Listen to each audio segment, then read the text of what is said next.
अस्सलामु अलैकुम जमुन भाई।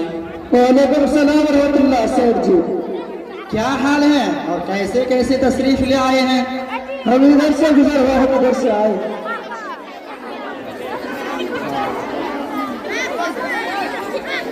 आप अपना हाल बताइए। सेठ जी मैं अपना हाल क्या सुनाऊं, मेरी तकदीर तो ठुकरा गई। स्टील प्लांट की नौकरी छोड़कर काश्तकारी में लग गई, खेत खलियान लग गया, उसी से अपने बाल बच्चों को पढ़ाया लिखाया। एक का नाम आरेकल नजी, दूसरे का नाम सिरातल नजी, तीसरे का नाम तवारकल नजी। अब सोचा तो जमीन जायदाद बेच बाच कर तीनों की शादी कर दी। अब 3 बेटे हैं, एक का नाम मिस्टर बाबू, दूसरे का नाम खट्टर बाबू, तीसरे का नाम छुट्टर बाबू।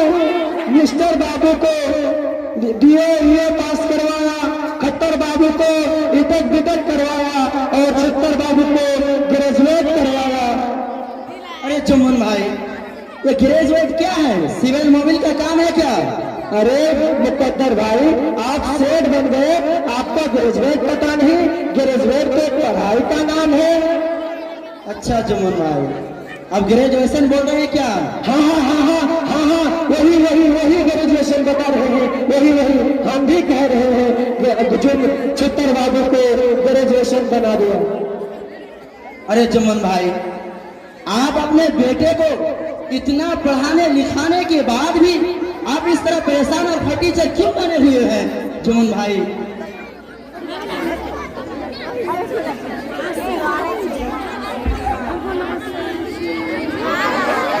अस्सलाम वालेकुम इमाम साहब।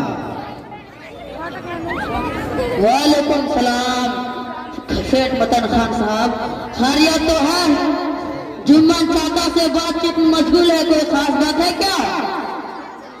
खास क्या बात होगी इमाम साहब, बस यही तो, इसको हाल देखकर बहुत सदमा हो रहा है, हाल देखकर बहुत सदमा हो रहा है, यहीं से दरियाफ्त कर रहा हूँ।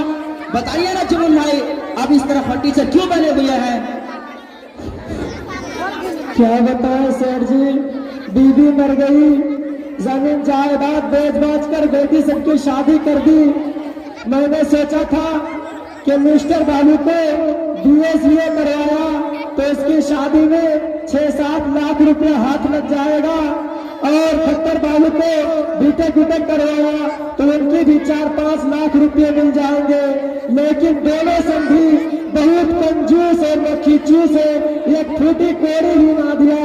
अब तीसरा बेटा खट्टर बाबू का शादी छुट्टर झमरू मियाँ की बेटी से तय कर दी, और उस मरतबा मैंने बाज़ाब्ता तौर पर यह डिमांड किया है कि इस मरतबा हम अपने बेटे को ग्रेजुएट करवाया तो उनकी शादी में एक भैंस गाड़ी, 2 गाय, 5 किलो वाला धोती मेहंगा और एक भैंस गाड़ी, 2 गाय, 1 बेटा, 1 पारा लेना है।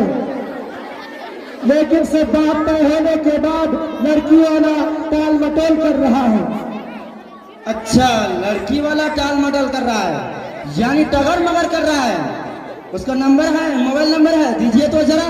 मोबाइल नंबर तो है लेकिन मुझे याद नहीं। दादाजान हमको याद है, दीजिए सेठ साहब मोबाइल। रुकिए, इतना तेज बोल रहा है, बोलिए। 81 29 81 29 83 93 91 92।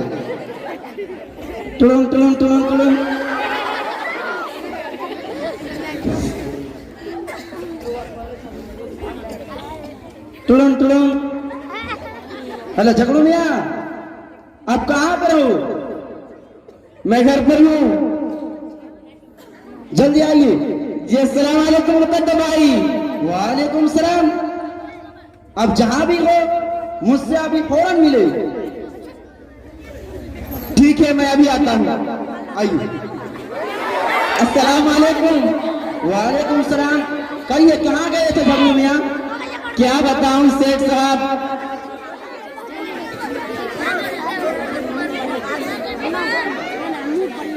दरअसल बात यह है कि मेरी बेटी की शादी उसके बेटे से 32 में 61 से 62 ईस्वी हिजरी में होने वाला है।